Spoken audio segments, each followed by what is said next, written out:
కడప జిల్లాలో జరిగిన టీడీపీ నియోజకవర్గ సమన్వయ సమావేశంలో పార్టీ జాతీయ వర్కింగ్ ప్రెసిడెంట్ నారా లోకేష్ పాల్గొన్నారు. ఈ సమావేశంలో కడప నియోజకవర్గం నేతలు, కార్యకర్తలతో పాటు పలువురు నాయకులు హాజరయ్యారు. రానున్న వర్చువల్ మహానాడు విజయవంతం చేయాలని ఆయన పిలుపునిచ్చారు. అలాగే కడప స్టీల్ ప్లాంట్ను 2029లోగా కమర్షియల్ ఉత్పత్తి దిశగా తీసుకువెళ్తానని హామీ ఇచ్చినట్లు తెలిపారు. Performance improve చేయాలబ్బా.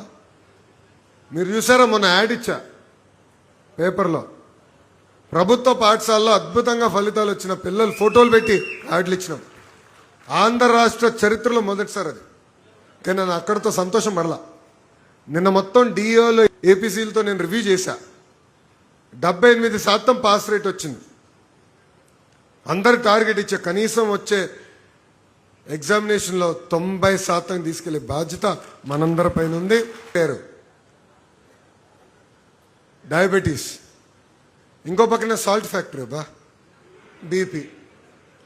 విచిత్రం ఏంటంటే గతంలో ఇదంతా ధనవంతులు జబ్బు అనేవాళ్ళం, కానీ ఇప్పుడు చూస్తే నిరుపేద కుటుంబాలు కూడా ఇవన్నీ వస్తున్నాయి. దానికి కారణం ఫిజికల్ యాక్టివిటీ లేకపోతాం. ఇది మా మంగళగిరి నియోజకవర్గంలో కూడా చూసా.